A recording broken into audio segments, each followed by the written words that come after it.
welcome. And thanks for being here, Fred. You're from Team Tumult, an animation collective, and you have a film screening in the program selected by Fantoche, The Lonely Orbit, it's called. And I have lots of questions about it for you. Great. So thanks for being here.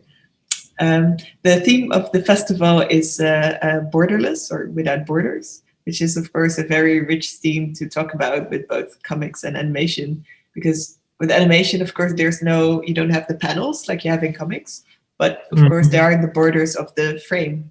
And I was wondering, because your film has such a wide frame format, why did you choose that?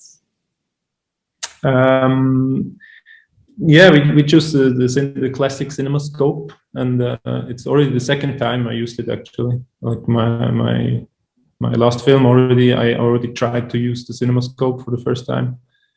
And it just felt like a perfect fit to make the screen wider, of course, to show the vastness of space, and the balance between the huge empty space and the small thing in the middle that is hard to see. So the Cinemascope, especially in the cinema, when you're in the cinema, the screen is much bigger. So so that was an easy choice to do. It was like obvious from the beginning. So it's like small people in a big space. Exactly. Yeah. But it's actually much. I had troubles to work with Cinemascope instead of the regular 16:9 format, because it's so much. Yeah, you have to think about so many different things, or it's the framing works so much so differently. So it was hard in the beginning, but fun when we found out how we can use it, how we can use the big frame. And how do you use it differently? Like, what kind of choices are different? Yeah, mostly that you can play with the space more. Like you can really or it feels like you can really make something that is small. You can even make it much more smaller, like the character in the middle. And I think I wouldn't do this in a regular 16:9 frame, because it feels, I don't know, it feels less, it feels less wide. Yeah, that's the reason. Nice. Yeah. And actually, animation as a medium is also pretty borderless. Like, I always say that the trick with animation is to not do everything, but actually make choices, choose your own borders to work within. And so I was wondering, what were the borders that you put up for yourself in this universe of the Lonely Orbit? You mean story-wise or in general? Yeah, in general. I think we gave ourselves a lot of borders that we didn't want to, actually. Like the frame of the story is really based on two images, actually. Like those were the first images I had in my mind. Everything else came after. Like the first images was the satellite that is burning in space, and the mirror image of the man, or of the person burning like the satellite. And I just had this kind of metaphor, like visual metaphor in my head. And yeah, we tried to build a story around this. And during the whole process, we had to fit the story into this, or it had to fit with those two images. So I think that's one of the borders that for sure. That we had, or that we made ourselves. And in hindsight, it feels maybe we could have opened up a little more for the structure, but yeah, I still think it worked out fine. But it was hard to find the right narrative for this kind of framework. To have it be not too small but not too big either. Or like just find the right connections between these two images, or why are these two images That was the biggest problem, I think, in the production, in the process. And how did you solve the problem? Well, just a lot of work, a lot of scripts, a lot of iterations, and in the beginning, the main character's goal was to find a girl, for example. Like, it wasn't about the friends, it wasn't about going back to your analog friendships. It was more about trying to break out and trying to talk to the girl you like. This was one of the ideas in the beginning. So we had a lot of different narratives that could fit this metaphor of being alone in space. That was basically the challenge. Yeah. And the visual style is almost like graphic novel style in a way. Are you inspired by comics a lot more than animations, or? No, not really. I'm mostly inspired by other films, actually, and also live action films. Of course, I think you also see this in the framing and the editing. But also, I don't know. It's just this style kind of developed. I developed it like really unconsciously. And it started with my graduation film, Ruben Leaves, and I just kind of was stuck with these crazy colors. I think initially it was more, I felt I was more inspired by graphic design in general, or prints and other animations that were looking like this in this style, like this modern 2D flat animation style. Yeah, I think I was more inspired by this than comics. With print, it's like the limited colors and exactly. big shapes. Yeah. Yeah, I wanted to ask, how did the style develop, but kind of unconsciously then? Voila. And what about the color palette? The color palette was also very different in the beginning. But yeah, in the beginning I thought more about kind of a more darker color palette, like with brown and orange. But we thought that it was too dark for the story, or too cold, kind of. So we were looking for more warm colors, and I was trying a lot of different color palettes, color schemes, and this was just what resonated best with us. And it's like we wanted to have a warm feeling to the colors, but still there's something a little off. Like with the orange, it's really bright, it stings, but in the combination with the warm blue tones, especially in space, because space is not supposed to be blue or not supposed to be warm in real life.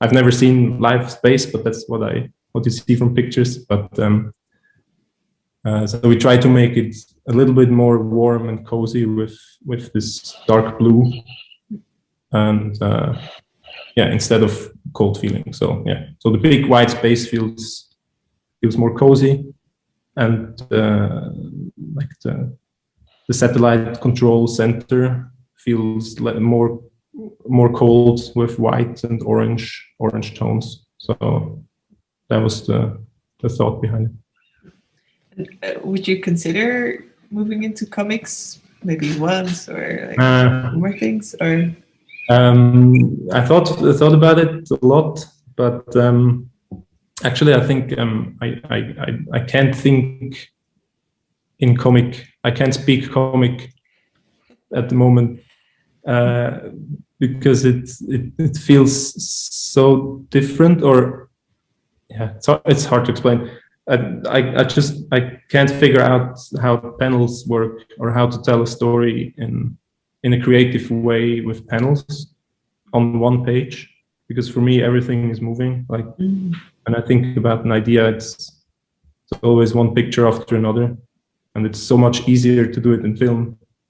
I talked about this with a lot of people already, and they think I'm crazy because for everyone else it feels comic is so much easier than making a film, because you have everything on one page. But I think differently, and kind of that for me everything flows, and everything I think about is after each other, and yeah. So I try to do comics, but I'm not really satisfied. And also, when I draw something, I immediately think about how it is move, or like I want to make it move, and I don't know how to go to the next picture without moving something to go to the next picture. Yeah. So, but who knows? Yeah, I would love to do more comics or do something bigger, like some graphic novel kind of thing. But for me, it just feels like much more work than making a film. Sounds weird, but yeah, it's so funny. I think a lot of animators can relate to. Yeah.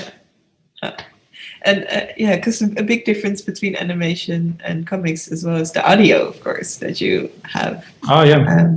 So I was curious, what was the goal that you had in mind for like the role of audio in your film? Yeah, of course, I forgot about the sound. I'm also, the sound is in the comic, the sound is missing for me so much, and it's always here. Also, always when I think about an idea, or about a film or a shot, I immediately think, how would it sound, or how can I pair it with sound that it elevates the scene, or that it makes it more special. And so we started very early to work with sound designers on the Lonely Orbit, and musicians, or the musician. And we had some sound drafts since the first animatics and since the first so we worked very early together with the sound people. So it's at least 50-50. That's what you say in animation, or in film in general, that the sound is at least 50% and the images and the other 50% of the experience. And what did your briefing say to the audio designers? It was different. I think we were very strict. We were a little bit too strict with the sound designers and the musician.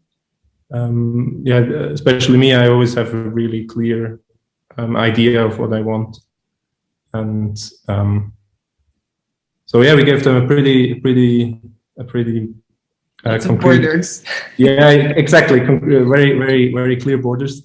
And also because we edited the first animatics ourselves, and Benny, the co-director, he made the music himself, or he put sound design himself.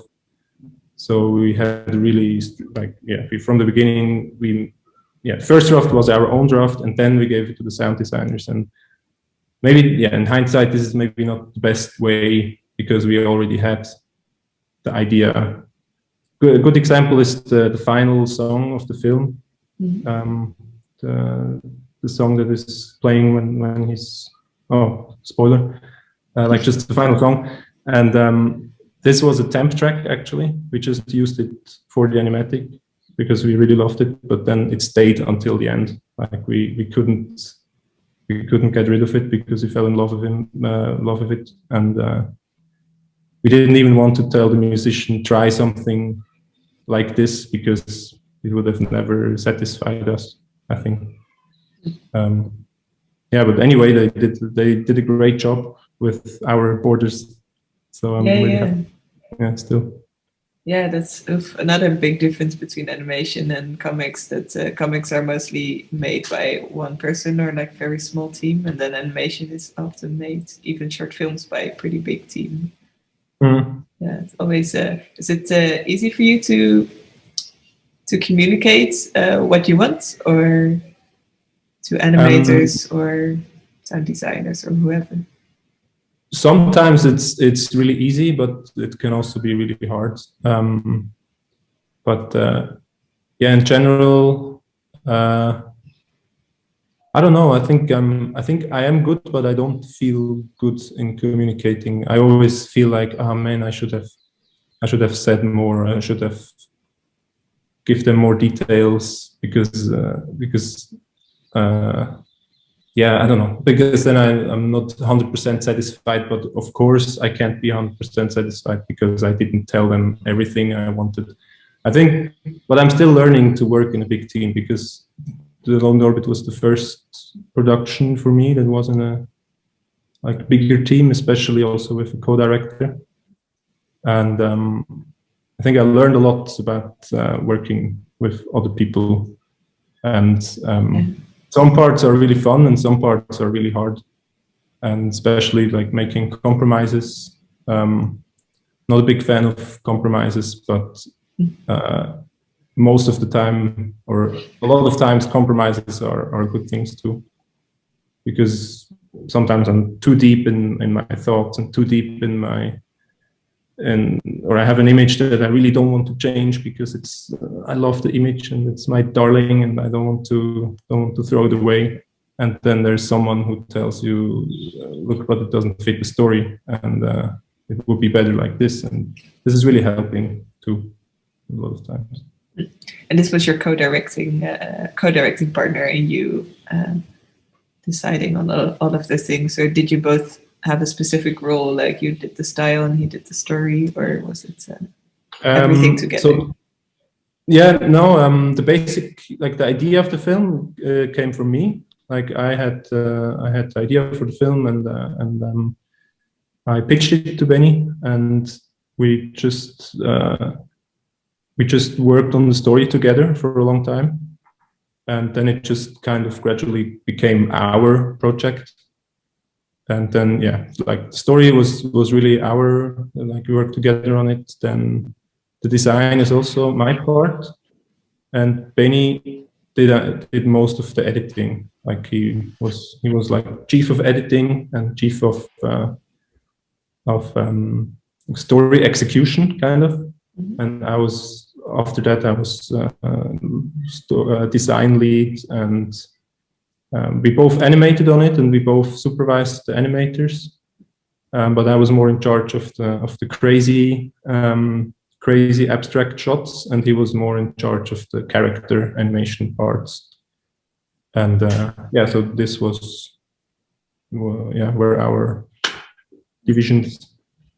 And also thinking, probably what comic artists are wondering, how do you have so much patience to make an animated short? How is it possible? Yeah, as I said, I don't see it that way. I feel that comics need the same amount of patience, but just it's different, I think. But I can't really explain.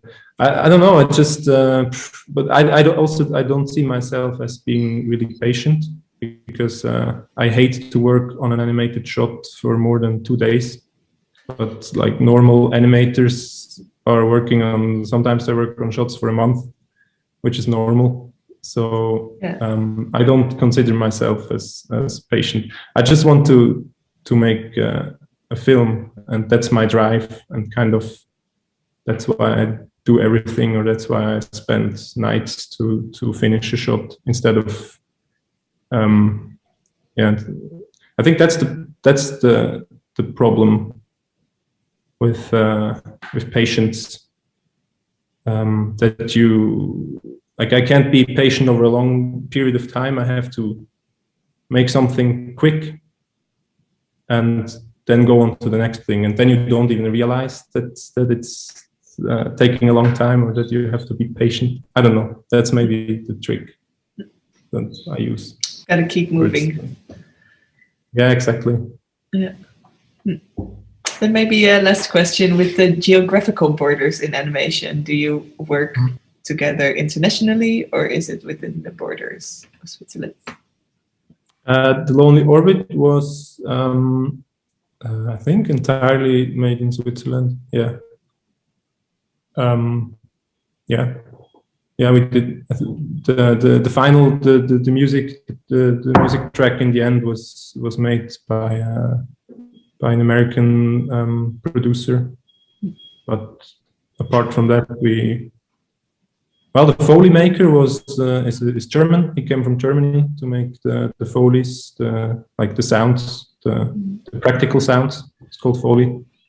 And he came to Switzerland to make the Foleys. But yeah, otherwise, yeah. We also had all the production money came from Switzerland, so we had to use most of the money in Switzerland. But yeah, we have a lot of cool people, great people to work with. So yeah, I see the selections every year at Fantoche, and I'm like, nice work. Yes, exactly.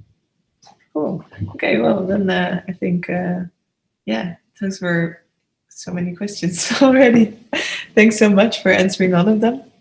And yeah, I hope you enjoyed the program and enjoyed the Q&A. Thanks so much.